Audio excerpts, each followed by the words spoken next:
So for Capricorn, Sun, Moon, Rising, and Venus. And what clarification can we give Capricorn for this Magician card in reverse, please, for their relationship that they're thinking about?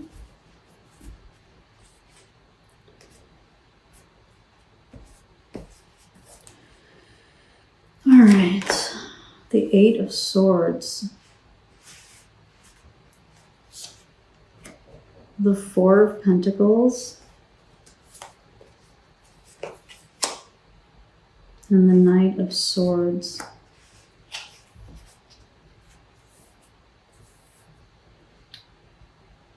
Some of you may be dealing with a Gemini. So we have really strong Gemini coming out here. Magician is Mercury, which is a ruling planet for Gemini. The Eight of Swords is decanically a Gemini card, and the Knight of Swords can represent Gemini as well. All right. So for those of you where that's meaningful. So let's take a look here. The Eight of Swords, the Four of Pentacles, and the Knight of Swords to clarify the Magician for their energy, their current energy in the relationship.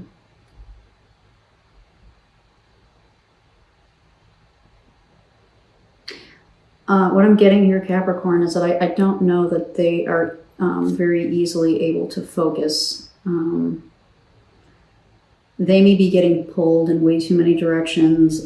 They may not have the skills at this point in time, for whatever reason, to be able to juggle and balance all of the things that that they need to. So it's like what I'm getting is they may have so many things being thrown toward them or at them, that they almost kind of freeze up. You know, it almost kind of becomes overwhelming. So I'm getting like a freeze up type of energy from these. You know, it's become too much for them, and so they have all of this stuff and they don't know what to do with it. And by stuff, you know, apply the word stuff as it, you know, as it applies to your situation. But stuff could be obligations. It could be stuff that they've I use this word stuff to clarify stuff. It could be things that they carried into the relationship, like baggage that they've carried into the relationship, past things that they need to kind of work through. But they're feeling stuck. They're feeling stuck, and I'm getting overwhelmed, and so they're kind of locking up and freezing up, and they're probably not doing much, right? And I kind of got that earlier when we talked about this. This is like stagnant type of energy. So for those of you in separation, I'm not necessarily getting that, but it might apply to some of you. If this is a recently separated relationship, I don't know that they're in any kind of position right now to make any firm decisions about anything. They're like trying to keep their head above water is what I'm getting with this. And with this Knight of Swords energy that came out, so the cards kind of came out like this. Woohoo! And with this Knight of Swords, I'm getting that they're just like, they wake up in the morning and it's like mad dash for them. You know, it's like, I'm getting fire drill mode. There isn't necessarily a plan. Like, usually for me, I'm a bit of a planner, so I wake up in the morning, and before I wake up in the morning, before I go to bed that night, I usually have a plan of the things that I want or need to accomplish the next day. So when I wake up in the morning, I already kind of know what order I'm going to do things and the things that I need to do. When I have things I need to do, right? I don't do that every single day, but when I have things I need to get done, that's kind of the way that I approach it, and that works for me. What I'm getting from this Knight of Swords is that this person doesn't do that. They don't plan. Maybe they don't have time to plan. Maybe their brain isn't wired for planning. So that might be part of why they're stuck with utilizing resources that they have, because they're not good at planning. And so Capricorn, you should be really good at that. being a Capricorn, right? Depending on the rest of your chart, of course, we're being general here, but Capricorns in general are good at that type of thing. And this person may be challenged in that department. And if it's a Gemini, yup, that's like classic Gemini stuff. Too distracted, wanting to do 20 things at the same time, interested in 500 things, and like, which one do I choose? But that could apply to everyday life stuff too, right? So they may be feeling really overwhelmed. And so, like I was saying, when they wake up in the morning, it might just be like, all right, what's the thing that's most on fire, right? That's what I'm going to do first. And when I get that fire out, then I'm going to jump to the next thing. And then maybe I'll find time to have lunch, and maybe I won't get to eat till 8 o'clock at night. Like, it's that kind of just chaotic. Okay, what am I going to do? It's kind of that type of jumping around energy. Like, all right, I got to do this, and I got to do this, and I got to do this, and I got to do that, and I got to, without having a plan, is the point. All right. It's a shit ton of stuff to do and not having a game plan on how I'm going to do it. All right. That is the energy that the person that you're thinking about is in. If this is a job, this is like a nightmare company. All right. This is like the nightmare company to work for, where they don't have processes written out. Everything is a fucking fire drill because they haven't taken the time to do, planning, like business continuity planning, or, disaster recovery type of, like, when something breaks, what do we do? They haven't taken the time to do that, right? So when stuff goes down, it's a damn madhouse because there aren't any plans in place. There aren't any processes in place to take care of that. All right. So this applies if this is a job for you as well. The thing you're thinking about, if it's not a romantic relationship. All right. Yeah. This is chaos. This is chaos that causes like inaction, because it's like, I don't even know what to do first. I don't even know what to do first. And when I do action something, it's a fire drill because I don't have a choice. It's like, when I'm forced to do something, I'll do it, but it's going to be quick and rushed and fire drill mode because I haven't thought through and planned out how I want to do this. All right. I hope that makes sense. Let's see, where are we at? We're at 27 minutes.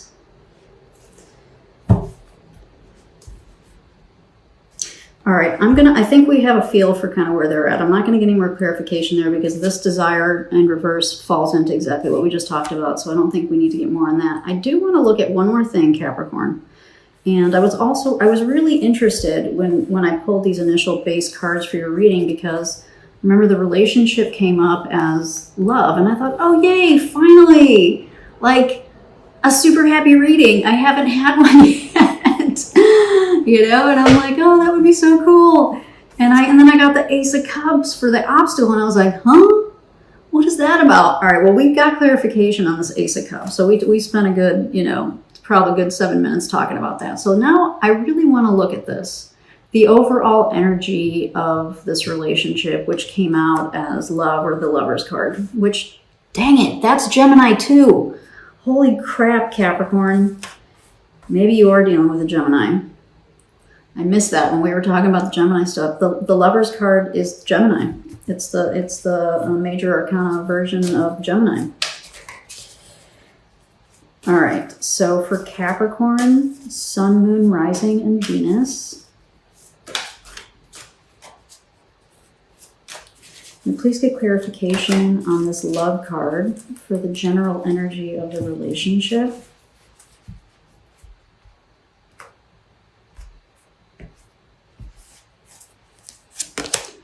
The High Priestess, the Five of Swords, interesting, ooh, and the Six of Pentacles.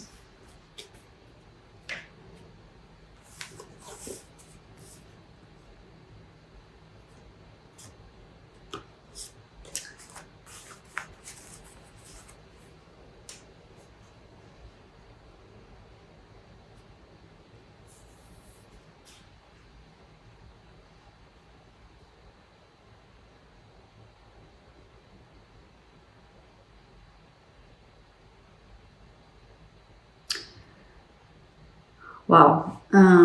Capricorn, I really think that one of you is battling some inner demons. Sorry that took a second. I think one of you is battling some inner demons. And I don't know how aware you are, Capricorn. I don't know how much, I'll show you the cards in a second, but I don't know how much they've told you or talked to you about this. I think they're doing the best that they can to kind of keep things as balanced as possible. But I'm really kind of getting right now from this, there might be a little bit of like bipolar. You know, it's kind of that kind of thing where somebody might be struggling with that. It may be something that they're a little bit, you know, maybe ashamed of, and so maybe they don't really talk about it much. Maybe Capricorn, you might get some indications of that, but they maybe don't necessarily talk to you about it. If you do know about it, right? If you do know they're struggling, maybe they're on antidepressants like that. It's something like that. They're trying to find a way to balance, and so this came out for the relationship to clarify the love card.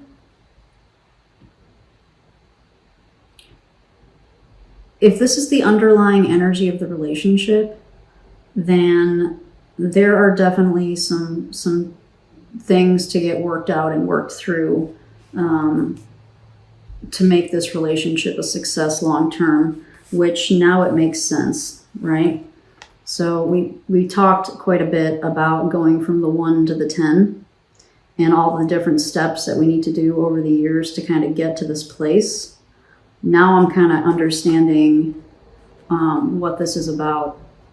And this is, the Lover's card is very much about finding integration, bringing two people or two pieces together and integrating them.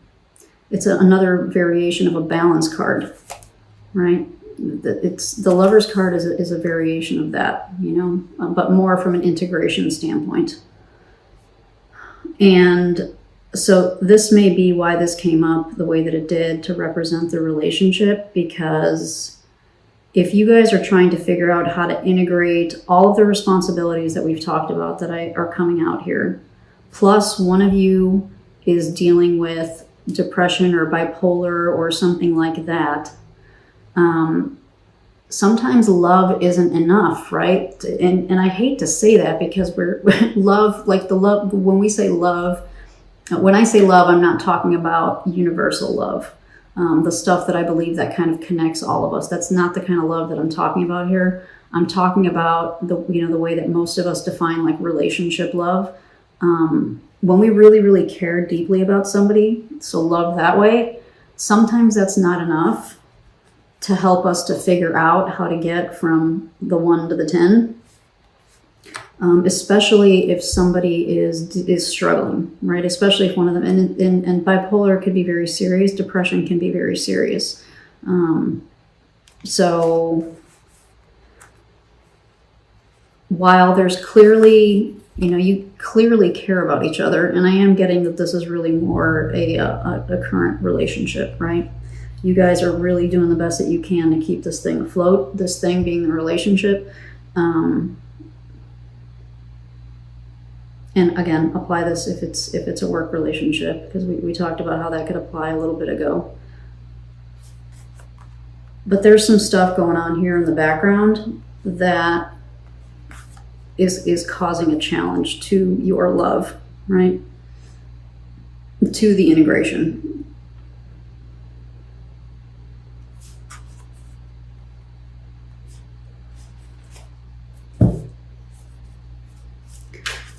Can you get a little bit more clarification or validation, please, for Capricorn tied to this overall relationship energy, please?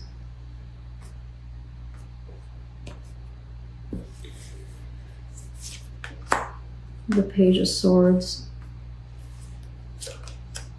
and the Six of Swords.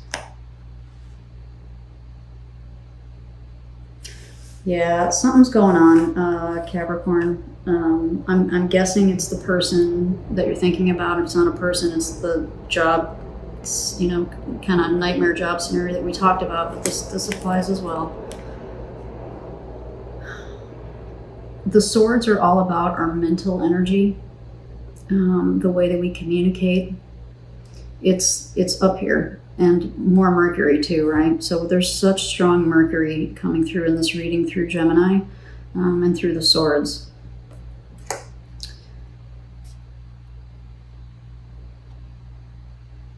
I think the person, whichever one of you it is, I'm assuming it's the person you're thinking about, Capricorn, that's kind of struggling in this mental space. I think that they really are trying to get through it and get past it. They probably need to communicate about it more, though, is what I'm getting here. They may not be communicating about it as much as they should or could. I would encourage, if they're not in therapy, I would encourage that to help them, to help them kind of get past this a little bit more with the Six of Swords, to kind of help them push through and push past. But I think some honest communication and maybe getting some honest feedback from like a therapist or something might really be helpful for them, because over time it might flip them out of this energy, right? So this would be beautiful. This would be awesome if they could get here, right? Because then there's hope, and there's, I can think straight, which means I can prioritize, which means I can get shit done in a methodical way that makes sense, and I'm not just running around like a chicken with its head cut off all day type of deal, So, for those of you where that makes sense, take that and apply it or think about it if you like. This is a really interesting reading, Capricorn.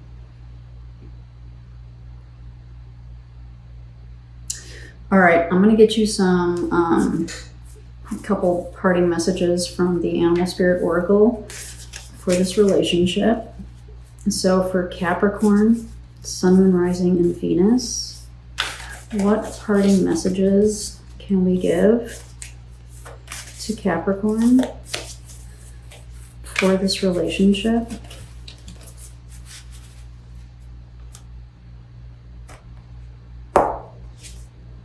Canary Spirit, sing your own song. So Capricorn, that ties back to what we talked about here with this Nine of Wands and this Queen of Pentacles energy, all right? So while I think this is largely going to be for people like in a relationship or in having some kind of job that they're involved with, self-expression is really, I think, going to become one of the keys to making this successful and achieving this love that is apparently there. But you guys may be having a hard time accessing it because one of you seems to be struggling, and that may need to get taken care of. And one of the ways, I think that the suggestion here is one of the ways that to help that person and to help you too, Capricorns, this applies to you too, to help them kind of turn these cards upright is, to do some self-expression, do some artwork, go spend a half a day at the spa, go for a walk, things, whatever it is that makes you feel better. If you haven't had time to read in a while, take a weekend day and make a cup of tea and drink the tea and read a book, do that. Don't clean the house. Don't do whatever. Just say, I need this time for myself. Okay? And again, communication, right? So there's definitely a communication thing here. Some better communicating possibly needs to happen here too. Okay, we'll get you one more, which is Koi Fish Spirit. There is always enough. Yeah. I think that, I don't know if this applies to you too, Capricorn, but at least one of you is, I think, living in a state of lack, right? So mentally living in a place of, I don't have enough. We talked about that with these cards. I don't have enough. I don't know what to do with what I have. And so for me, it's just like a bust, right? So I might as well just not even have enough because it's so much that I don't even know what to do with it, right? And so things just sit. and they don't get utilized, and things don't get done properly. If they get done, they probably don't get done very well. There's always enough. This may be referring to the resources at your disposal, Capricorn, and the person that you're thinking about. You know, if therapy would be good, there are resources available to you. If you guys really want to go on a vacation but you can't afford it, you can find a way. You can find a way. It doesn't have to be an expensive hotel. It doesn't have to be Hawaii. It could be driving 2 hours and spending the day at a lake, right? There's always a way. There's always enough. So you can find a way. A picnic, a day at the botanical gardens with your family, a picnic blanket and some sandwiches, right? Like that kind of thing. There's always a way. So this says it's always enough, but I keep getting like there's always a way, right? Clearly, you guys care about each other. Clearly, you know, there's a level of commitment here. So now it's, how do we fix the things that aren't working well? And I think that's where the communication ties in. And, you know, and possibly for those of you where it applies, maybe some therapy if somebody's not, could, you know, potentially benefit. So maybe talking about that, there might be some benefit to therapy for some of you here, okay?